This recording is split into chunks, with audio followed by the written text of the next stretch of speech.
Hey, what's going on, everybody? Here, wrapping up another Maximum Impact Travel experience. And I have a group that I think is going to embody the name of Maximum Impact, because we have seen a little bit of everything over the past 8 days, and we have had truly a maximum impact. So I want to welcome you to meet Team Maximum Impact.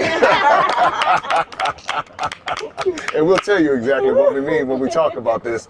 So anyway, I don't know who wants to go first, but I just want everybody to kind of share your experience here in Ghana. This is everyone's first time in Ghana? Yes. All right, so first time in Ghana. And we're just going to have a candid conversation. So anybody who wants to jump in, let me know, and we can go from there. Ladies first. All right, cool. Well, this is, again, my first time to Ghana. Audra, everybody. Oh, I'm Audra, the savage. This is my first time to Ghana, and it's always been something I wanted to do, but, fed into the hype, right? Fed into the fact that Africa was dirty, dangerous, and dark. And wanted to go knowing that it was something that as a Black person that I needed to do, but just not knowing the way to do it.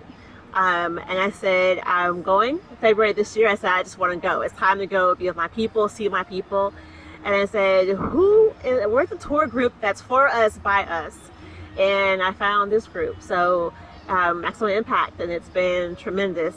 I think that this should be on everyone's bucket list. I think it's a pilgrimage for Black people to come to Ghana, and I think the way that Jay has set it up, there's just no better place and no better way to do it, just simply no better way. He's done all the research, all the groundwork, and I think it allowed us to really sit back and feel safe and secure, which as Black Americans is really hard for us to feel safe and secure. And it was just a phenomenal job. So what are some memories that you take away, or what stood out to you as your experience unfold? Other than the airplane, we'll come to that. Or not. We don't want on the record. Let's forget that experience. AWA. AWA. So the most memorable, thinking of the fact that it is a pilgrimage for me as a Black woman, was the experience at the Slave River, and followed by the visit to the slave dungeons. Okay. But I think the way our local tour guide did the Slave River, it set up for a spiritual experience. And I felt the energy, and I felt the spirit shift. And I felt a release in my spirit, which I think will take a long time to release. But the ancestors were there. And we talk about that in the States. We'll say, oh, the ancestors are happy, or you're your ancestors' wildest dreams. We say that, but you feel it. You feel what it was like, and you feel the power that we have as Africans. And I don't even know if I want to say I'm a Black person anymore. That's a construct created by colonization, created by America. I feel like I'm an African in America. Like we're all Africans now. You just said something controversial right there. Because a lot of people feel the exact opposite.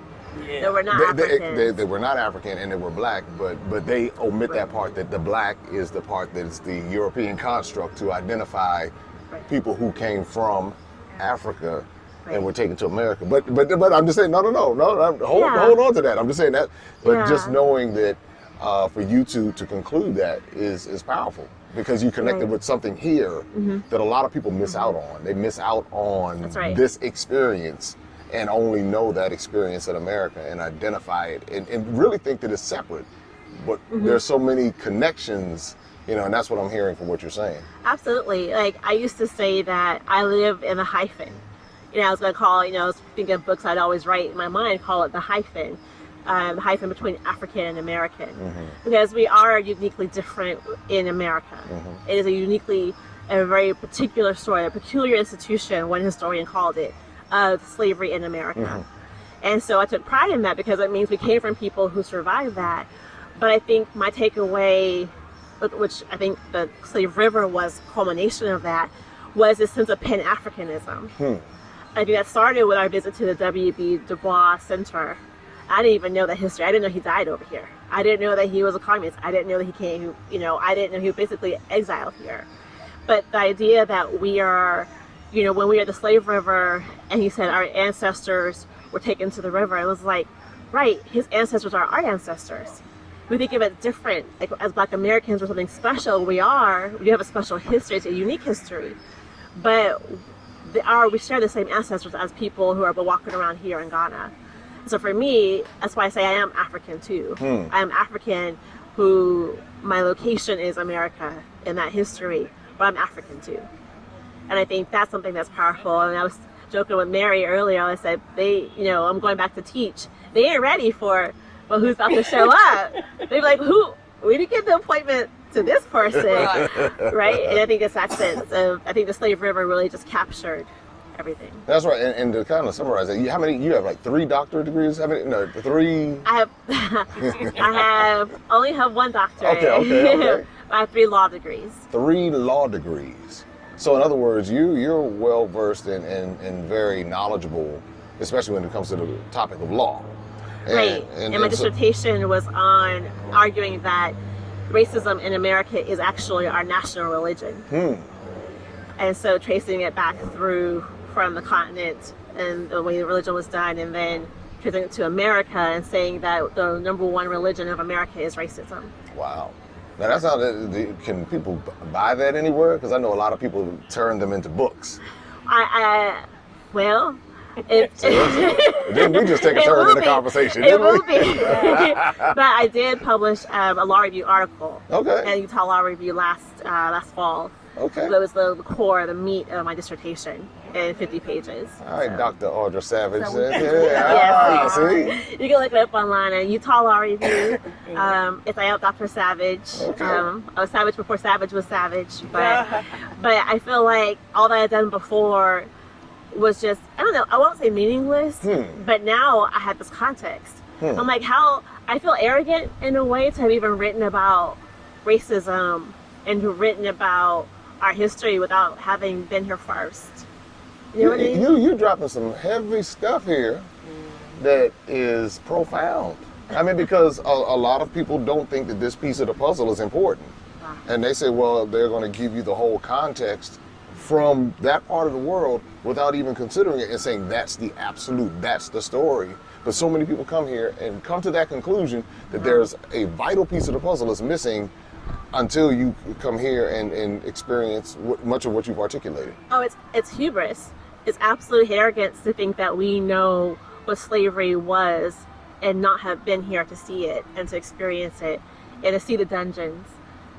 We know the sexual violence that was perpetuated on our ancestors in America, right? There's a really powerful poem written by a Black woman called Rape Colored Skin.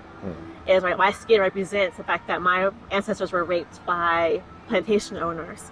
And I think that's, as Black women, we wear that, we know that history, but to see it here and to see rooms created in dungeons for the sole purpose of punishing those who would resist rape on a systemic, regular basis, how can I even think about that in America and not have it connected back to here? Right, so I think it is arrogance for us to think that we know our history without ever having come to Africa. Whew. Well, I tell you, I can only imagine what the comments are going to say about that. I know. I can only imagine, but that's why we're here. That's where we're called Maximum Impact. We're bridging the gap because clearly there's something here on this continent that all of us can benefit from. When I discovered that there were slave plantations right here in Ghana, slave plantations. We think slave plantations only in America or the Caribbean or maybe South America, but in actuality, many of the same things that were happening across the Atlantic were happening right here on the continent. And the abuses, I mean, if you think about where they started. Right. So when you think about the rapes, when you think about the captivity, when you think about the physical brandings and all of that, where did it start? I mean, in the particular context of European chattel slavery, it started in places like this along the coast of West Africa. So what else do you take away from this experience when you go back? How do you think you're going to show up differently in America? There's a pride I have now. And I've had it before. As I said, as a Black person, especially when you rise to certain levels, you have that pride of being Black, you know who you are. But I think what taking away is this sense of family. You know, my tribe is not the Black American tribe. My tribe are Africans. The Africans are Africans in diaspora. And so I think it'll show up and constantly interrogating for myself the white supremacy that I've internalized, because we've all internalized it. But thinking about things that I say or things that the way I show up, you know, a lot of times we see people in the inner city, we call them ghettos, and oh, you're acting ghetto, right? And it's like, no, let's stop that. You know, like we are part of a bigger movement, and we're part of putting forth our best selves so that the future is Black, and the future is Africa. And we are the forebearers of that. And we should be the leaders of that, together with Africans who are here. Not leading them, but following them. Wow. Following their lead. Because a lot of times in America, we've been kind of, I call it white supremacy with a Black face, because we'll come and we're thinking that we're doing something to better Africa, when in actuality, they have a piece of the puzzle that's missing for us. Right. So when we come and we're like, well, that's the thing that I realized. I said, wow. I said, I'm coming here and I'm learning some things that I didn't know, or I'm seeing some connections, but we've been taught, you need to go over there and fix them and make them and improve their situation. It's like, well, if you really get down in their world, their situation is, we can't, well, let me say, not, I don't want to overgeneralize us, but to say that many of us can't live off of the land. If the grocery store shut down, we're like, what's happening? They got to do something. A snowstorm comes through, all the bread and cheese and eggs are gone from stores. But here... Well, that was shown to me when we went to the Abury Gardens. And I was like, oh, that grows on a tree? Right? It was a nutmeg or something. I was like, oh, that grows on a tree? Oh, I didn't know what grows on a tree or what comes from the ground. Besides, carrot, potatoes, and basics, right? But learning that Africa has literally every resource that humankind needs to survive is here on this continent, which is why it's been raped and pillaged for as long as it has been. That's powerful, right? And we have something to learn. And I think that as Black Americans, we do have that reverse colonization attitude. And sometimes I think it's just, for me, when I went to Africa the first time, I went to Mali last year, I call it reverse colonization. I wanted healing. Right? I wanted healing from the trauma of being Black in America, so I wanted to come to Africa and have Africa fix me, and heal me. That's not their job, isn't to heal us. Our job is to work with our brothers and sisters here to heal, I think, this continent and make it the continent the powerhouse of the future. But there are a lot of people who still blame Africa, and I'm using Africa monolithically, for selling our American ancestors into slavery. So they are harboring an offense against the people who are here today, saying that those people here today owe us something. So meaning the people who are walking around don't even really know our history. A lot of people say, I don't want anything to do with Africa because they sold us into slavery. And I think that part, there's a broader context to it. I think that we don't consider that. That's the thing but what are your thoughts about that? I think that's true. And I think that that's two things. First is they sold us into slavery. And secondly, when Africans come to America, Africans think they're better than us, right? There's an arrogance that sometimes the people, like African immigrants in America, will have and say, well, Black Americans are lazy. And I've heard that. I've heard Africans say that about us. So there is this inner tribal, if you will, this inner race conflict that's there. But I kind of had it back in my mind, but something that was very profound at the Elmina slave dungeon that he said was that they want to say that the slavery that started in America, slavery that was in America started in Africa, that we did slavery first. And he's like, the slavery, we never had chattel slavery. So even the slavery that was here in Africa was indentured servitude. So you still owned yourself. You just worked off your debt, or if you're a prisoner of war. But the idea that they were chattel, that you're actually in the law, which I know well, as property, that never existed.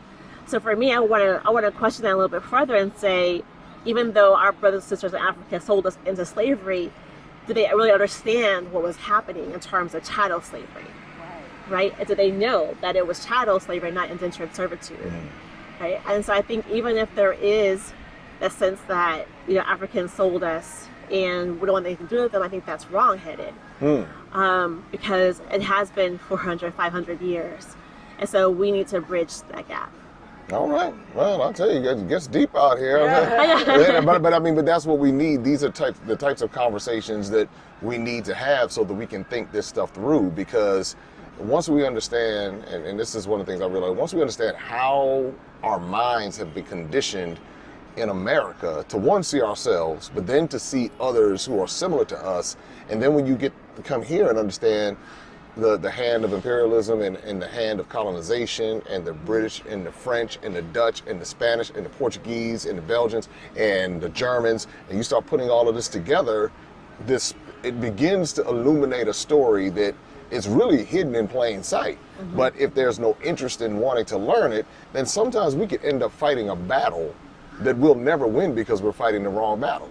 And that's why, because what you just did was you broke it down. I watched you process it, even with some of the questions. A lot of people won't take the time to process it. I don't care, I don't like them. But you're like, wait a minute, there's a little bit more to this story. And that's how we as individuals begin to, one, decolonize our own minds, but then that's how we begin to bridge the gap by even caring enough to want to even think about it. So, all right, well, anything that you want to share with anybody who's considering traveling to the continent of Africa? Have you been, did you fear for your life? Were you running from wild dogs? No, it took me, I think it was day 2, and I was like, wait a minute, I'm not afraid of gunshots. Yeah. I'm not afraid of, and we were in the post office earlier today. I shopped a little bit too much. Got that mail stuff I had back. to ship some stuff back. But we were there, and I wasn't afraid someone's going to come in and shoot up the place. I have a mass shooting like we do in America. I wasn't afraid of getting an attitude because of the way I look or someone pushing past me. It was beautiful. So if you're considering coming to Africa, you need just to book your ticket and just come. I don't know what the conversation is that you have to have with yourself anymore. Come. All right, who's next? Who's going to dive into the deep water here? Because then we got a deep over here. Just ask the questions because I can't think of anything. Well, tell us a little bit. Hold the microphone a little closer to you. There you go. What sticks out and resonates with you about this trip? Oh, wow. Huge history buff. And I used to think of all the history, I knew my history until I came here. Because I knew, like she was talking about with slavery, so-called, starting in Africa, I knew that they weren't chattel slavery, but you can't explain that to people who say, well, Africa had slaves too, blah, blah, blah. So that was always, but it's the more I, learn about my history, not just Africa's history, it's my history too. I don't know what's going to happen when I go back into my white corporate world. Oh, you'll be fine. You'll be fine. Because now you have ammunition. Yeah. Now you understand the game a little bit better. It's like, oh, okay, this is how everybody operates and how everybody's thinking. Okay, It's always been a particular system in a particular way. What has stood out as far as a memory when you go back over the days, other than the plane? Well, remember, I had on my headphones, so I don't know what happened on the plane. I want to say Slave River. I'm not a religious person. I'm agnostic. But when I saw you guys down there and you were in that circle, I felt it. Even up at the top, I felt your spirit, and it touched me. My goodness, I'm about to cry. And I kind of regretted not staying down there with you during that whole process. And I know I took myself out of it, but I felt left out. But that was my fault. Now that's profound, because a lot of times, again, what I realize just from talking to people, when someone has that moment, and whatever that moment might be, right, of being honest with themselves, or whatever, it's a lot of times we don't think even that deeply to say, okay, wow, I wish I was a part of Yeah. that moment, or I saw something and it touched me in a particular way. And normally, my family's very religious, and we'll hold hands and we'll pray, and I'll bow my head and think of what I need to do the next day or whatever. But that was probably the only time that I wish I was involved. Wish I had participated. Understood. Why do you think it's important for young people to take this journey? Because I think it's important to understand why things are the way that they are, especially in America. It's too hard to explain, but they've been taught such a whitewashed history, literally, of our history, of the history of America, and now they're fighting to even take more out. They don't want to teach the detainment of Japanese people because it has to have another side to it. There's no other side. You stole people from their homes and you put them in camps in other states. There's no other story. So they want to say, well, it has to be another side. There's no other side. You stole actual people from another country, you brought them here and used them for your own benefit, and then when you decided that you couldn't have them anymore, that we couldn't have rights, and then whatever, I was saying this the other day, it seemed like every 2 or 3 steps forward we would make, they would become upset at that success and do everything they can to take it back. So and with then that, blame us for the problem. But when you begin the problems in our community. So when you, with that though, with a young person seeing that, how do you think that will impact them long term? Sorry, I don't know. I would like to think that they would do more than put out videos on TikTok with the newest dances and whatever, and To be a little bit more involved, and to vote, to understand that it doesn't have to be a black person on the ballot to vote. Look what has happened just recently within the Supreme Court, and that was from people not voting in 2020 or 2016. That is all from that, and that's our problem. What words of encouragement would you offer to someone who's considering traveling to Africa and anywhere, and I use Africa monolithically. Yeah. I know that there are 50 plus countries, I get that. But for someone who's considering, and the narrative that they've been sold is that this is not a continent, or let's say Ghana in particular is not a place that they should visit, what words of encouragement would you offer them and tell them right there? They're right there looking at you. Okay. You know how I feel about the camera. Now we got you right there in front. I know. Well,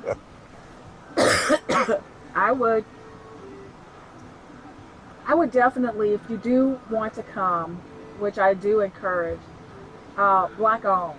Doesn't have to be a black American owned. It could be an African owned, because my last one was with Away to Africa, and it was all Africans running it. I repeat, do not use a white company, because I'm pretty sure you're not going to get the history.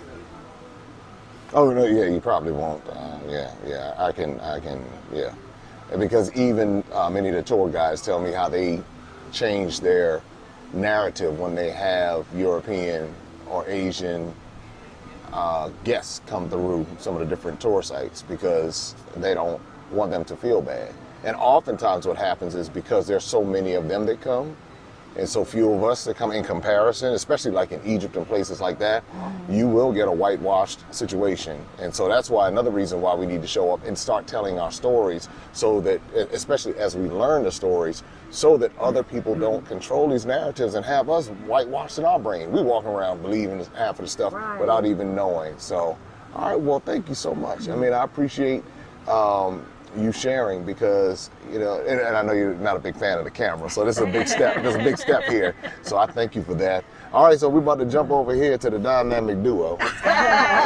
Oh my!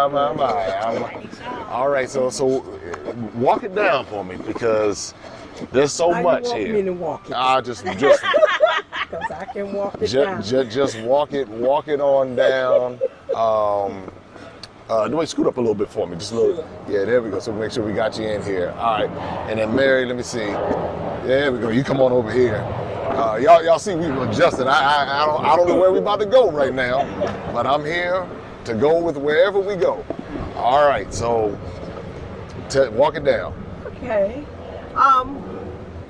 First of all, I want to say that this was a out-of-body experience for me. I'm tearing up already. It's okay. You know, in the beginning, back in last year in 2021, or even before that, we did the DNA, ancestry DNA, and my husband actually was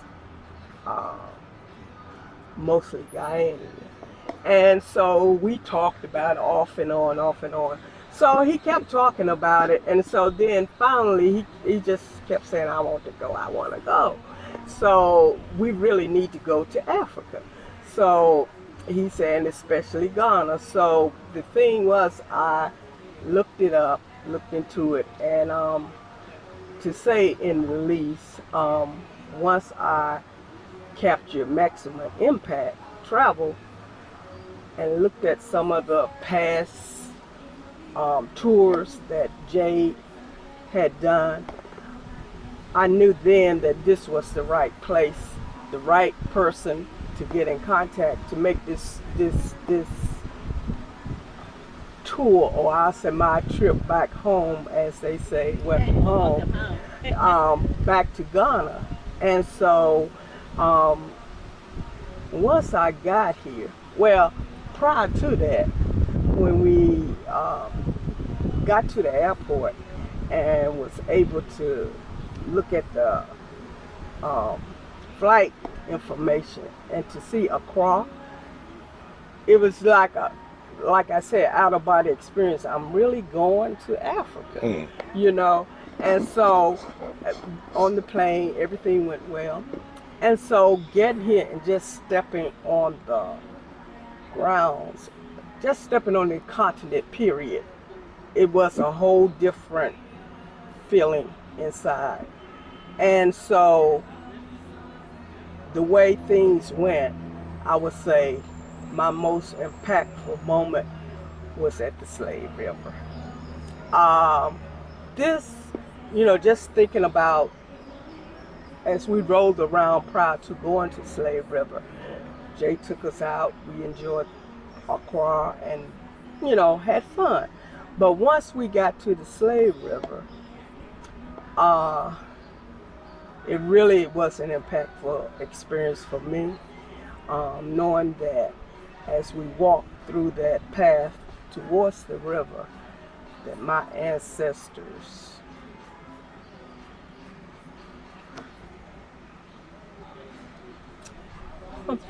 It's all right. That's right. It's all right. It's all right. just the feeling of knowing that they had to take that path in the dark, not knowing where they were going, and to go to that river for that last bath. It was just so impactful that I just could not control myself. And being that we wanted to come here, this pilgrimage included our daughter who just passed in January. And we wanted to place her here in the continent of Africa, just to know that this is where she belonged from the very beginning, and to just bring up all the ancestors that was before us. And for her to be here just really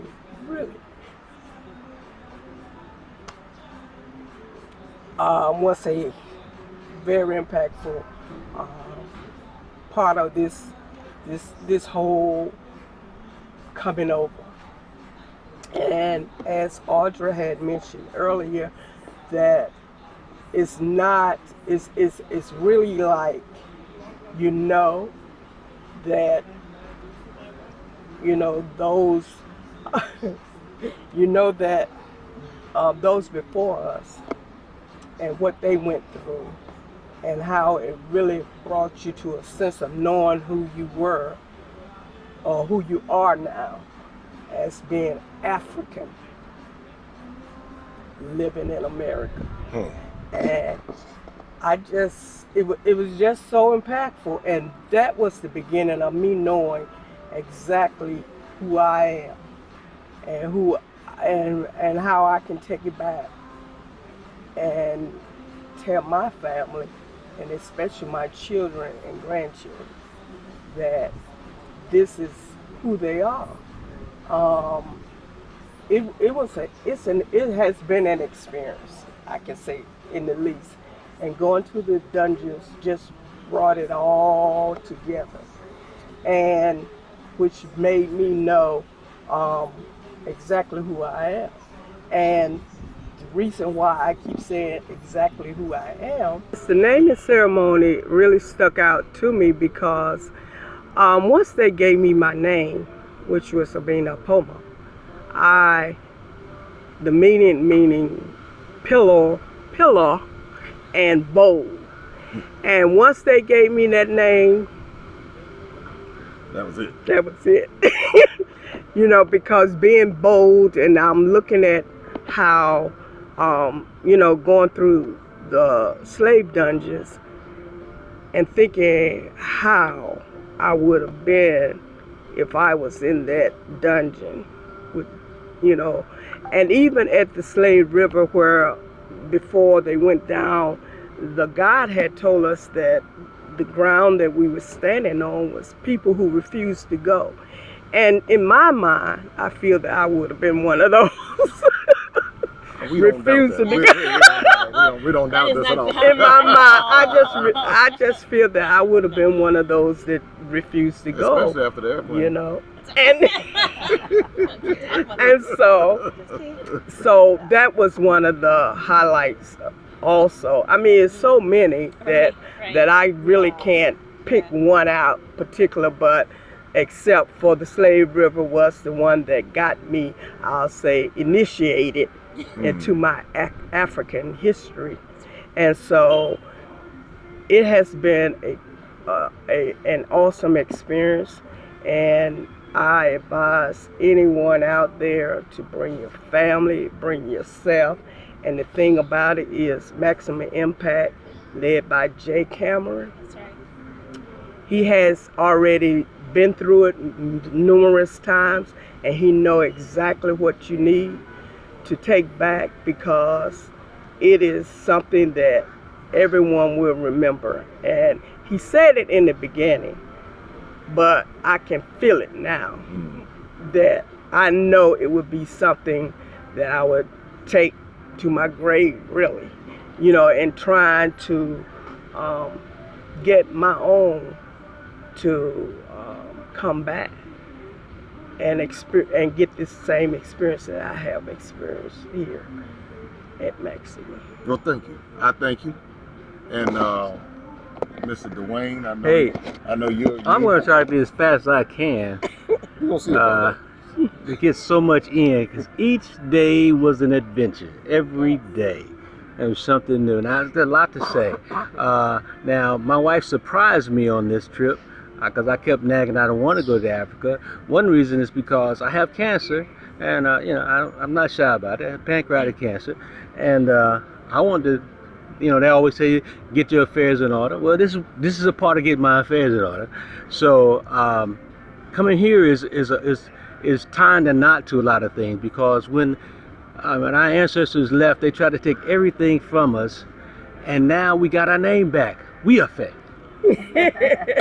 And I've been growing up as a poor boy in Kansas. My mother raised 5 by herself. I was a Shaw, Ridge, Ladade, all these different kind of names have changed through me, and now I got it back. Guamina, we are Faye. Man, that's awesome. And can't nobody take it away from me. That's a great thing. So my point is that, yeah, this is part of my surprise party, my 67th birthday. My wife surprised me. And we saw you partying. You still And they party, got your man. moves, man. You still got your moves. Yeah, we did a little bit of dancing there. Had a great time. But then my special needs was taken care of. Jay took care. He was aware of that, and he was on top of it, and rode me out all the way to the end. Even when it's time to go, he held your hand all the way, so you wouldn't worry about anything. So you can be free to relax and enjoy yourself. I mean, it's getting kind of deep around here, but we had a lot of fun. So I want to take that way. We were I was asking about the jungle because Ghana is a city, but I said, where's the jungle at? We went to the jungle, and the guy, he said, you'll see it, and I seen it. I was looking for Tarzan, but I couldn't find him. Couldn't find him nowhere. So, but we had a lot of fun up there in the heights. So every day was impactful all the way to the end. Even today, I mean, even the markets, you learning. I love to be educated, and I just got educated more and more each day. So I'll be talking about this for years. Thank you, sir. Well, thank you. I appreciate it. Thank you. And thanks to Morris, because Morris was right there. Come on in here, Morris. Come on back on this side. When I was in Right. All right. Yeah. Morris is a part of our team here in Ghana, and we're gonna see if we can get him over in some other countries because part of bridging the gap is not just between the American African diaspora, but also bridging the gap here on the continent. And that's one of the things we did. We brought Kingsley over from Nigeria. We're bringing some other folks over to Ghana from Nigeria. I'm going to get Morris, if he's willing to go over to Nigeria. He knows why. And so once we get him to Nigeria, we're going to see if we can get him to Tanzania, and some other parts, so that he can have that experience. But one of the things we do is we create a family atmosphere here. Yeah, we're doing tours, but they're really experiences. The group is everybody asks, well, what's the next phase of the journey? Yeah. A lot of people go to Egypt with us, but for whatever reason, I keep wearing these Tanzanian shirts. And everybody asks me, what's my favorite country? I don't have a favorite country because I find something that I love in each country that I visit.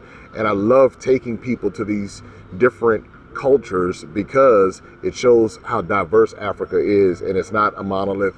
And when you have that experience, it expands you as a person. And that's a part of what you see and what you've heard echoed in what everyone has said today. I mean, and so Morris said to me when I first started coming, he said, Jay, what you are doing appears to be very small, but it is very big.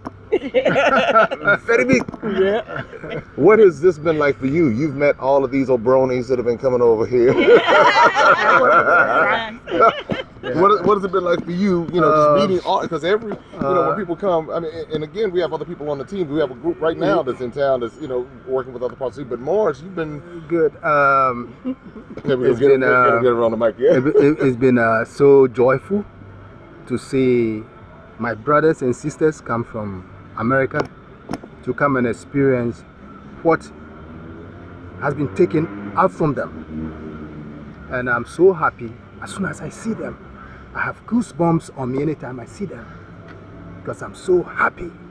Now, there's one thing I congratulate you all. It's not easy to plan, work towards. First you plan. I want to travel to Africa, and then you plan, you work towards it, you save money, and then fly to Africa. It's not easy. It's not easy because you have to spend a lot of money, but you've buy the time, you've bought the time, and you are able to come here to come and experience what has been taken from your ancestors, and you have seen it. And what I'm urging the youth up there, they should take the opportunity and come and see. They should come and see. There's a lot to learn. There's a lot to acquire here. And nobody's going to take it from them. And you can come meet Mr. Morris. But that's really all. That's what this is all about. I never when I started, when I took my first trip to Ghana in November of 2018, I would have never imagined that it would have evolved into what it is evolving into. 2022, we would have, by the end of this year, we would have brought more than 500 people to the continent of Africa in different countries between Egypt, Tanzania, and Ghana. 2023, we're looking to double that and expanding to South Africa and Kenya and Senegal. And where else do we have on there? Hold on, let me get it. Togo, we're going to bring back Togo, Benin, Nigeria, and Cote d'Ivoire. And so what ends up happening is it's beyond just coming on a trip. And I think that that's what happens. We think trip, I'm going on a trip. But really, for many people, I've heard the term pilgrimage. I've also seen transformations of people. Right now, as I'm sitting here, there are other people in town who have been on a maximum impact travel experience. They've come back on their own. Some people have moved back to Ghana. Others are looking at Tanzania and other places because of the experience that they had. I love America. I mean, when I say America, meaning I love the land of America. I love my culture in America. I love how we can, down in New Orleans, how we can get down, like how we can get down in DC, down in the dirty South, up in New York, out in Chi-Town, over in San Fran, LA, all these different places. We have our own culture, but it's not as disconnected as what we might think. And so what all a trip like this can do is add to you. It's not going to take away from you. It's going to add something to you to now when you show up with more information. You show up more empowered. You show up in a way that when someone tries to challenge you on something, you don't have to shrink back. You can say, no, I've been there. I've seen for myself. I've had an encounter. All of my senses were touched in some way. So yes, I hear what you're saying, but have you been? Have you been to these different places? Those are the questions, and that's how you can push back when someone tries to say, oh, aren't they all dirty and poor and sick over there? Well, no, they're not. Really, yes, they actually have very nice accommodations, and they have this going on, they have that going on. Yes, people drive Range Rovers too. And so these are things that broaden us, and this is how we, as a people, whether you're in the UK, Canada, Australia, the Caribbean, South America, here on the continent, when you begin to learn more about other people, it now begins to tear down the walls of ignorance. And that's what this is all about. I have one last statement that I'm going to make. I will say, maybe two. One of the reasons why this is the Team Maximum Impact is because, we had a situation on the plane. Mm-hmm. And they found out how gangster we all can be. We can get gangster over here. And so someone at the airline here, local airline, made a mistake and tried to take Mary off the plane. They tried to take off the plane, but it was like, oh no. This plane won't take off. It won't take off. It was staying all night. And so we were able to eat together, cry together, laugh together, and if need be, we were ready to fight and create a maximum impact. Dwayne and Mary, I want to thank you two also. I know that in bringing your daughter here, that was something that was important to you. It touched me because, Dwayne, I know, as you shared, battling cancer, but being able to bring her ashes here, I will always remember that. That's something that will never leave my mind as long as I do these trips. It's like there's certain trips that just stick out, and that will always stick out. I thank you for trusting us with this trip.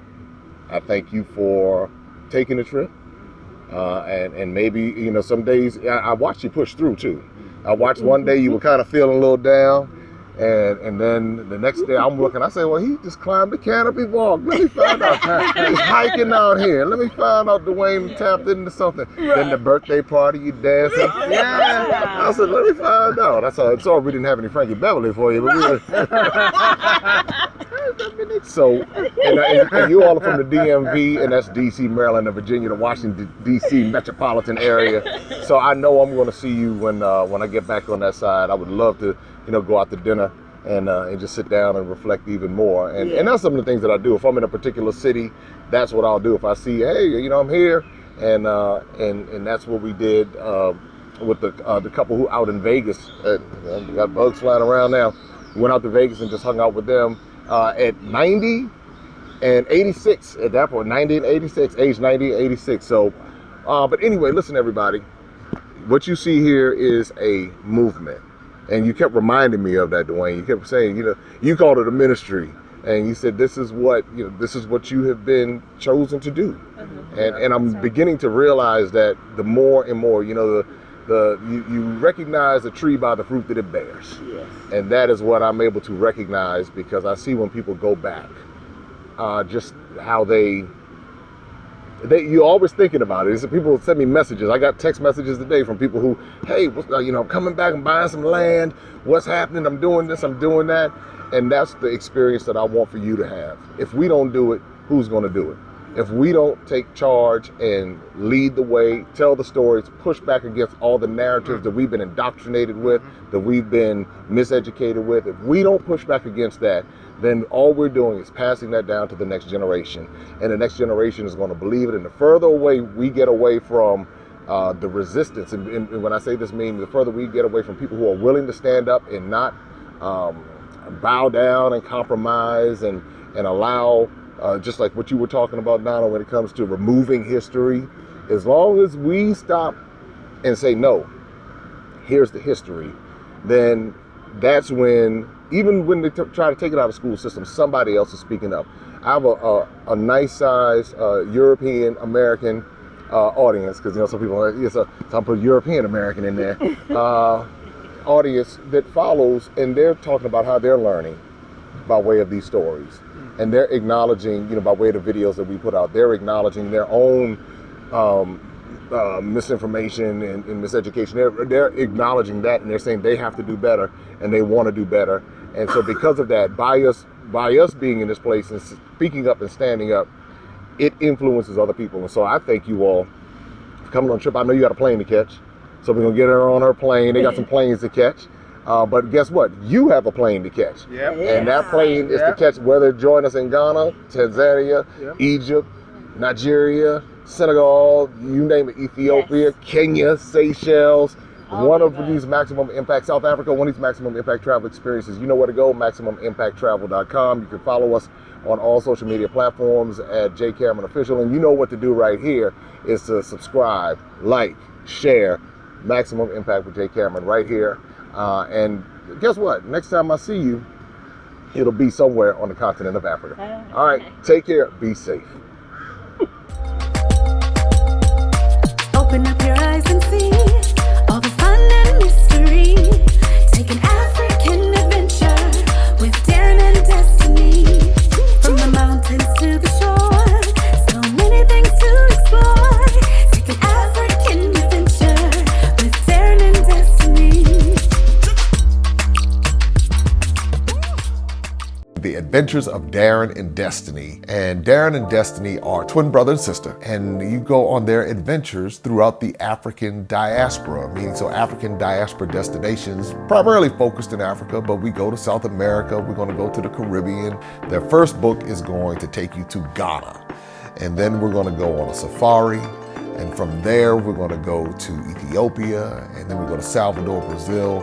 And what the goal is to be able to inspire curiosity in the continent of Africa, in our children from a very young age, and to really tell a more accurate story. Most of our children are exposed to negative images, late night infomercials about how bad things are, everybody's sick, everybody's poor, everyone's uneducated, but that's simply not true. So what Darren and Destiny and their family do is they go to different African destinations. They are learning about these different places. You're beginning to see positive images, but still telling the truth. I mean, that's the important thing, to tell the truth about some of the things that have occurred. But it's all done on our children's level so they begin to understand it. And it begins to pique their curiosity. They begin to learn more. And hopefully one day they will want to explore and visit the continent of Africa and its many countries. There's just so much that Darren and Destiny are able to do, and as they're doing it, it's like they begin to open the minds of a new generation. and they don't get bombarded and indoctrinated with negativity, they're actually able to see positivity and inspiring images and messages about the African diaspora, as well as those who are still indigenous to the continent of Africa, and they begin to learn more and just see things differently. So I'm excited about introducing the adventures of Darren and Destiny.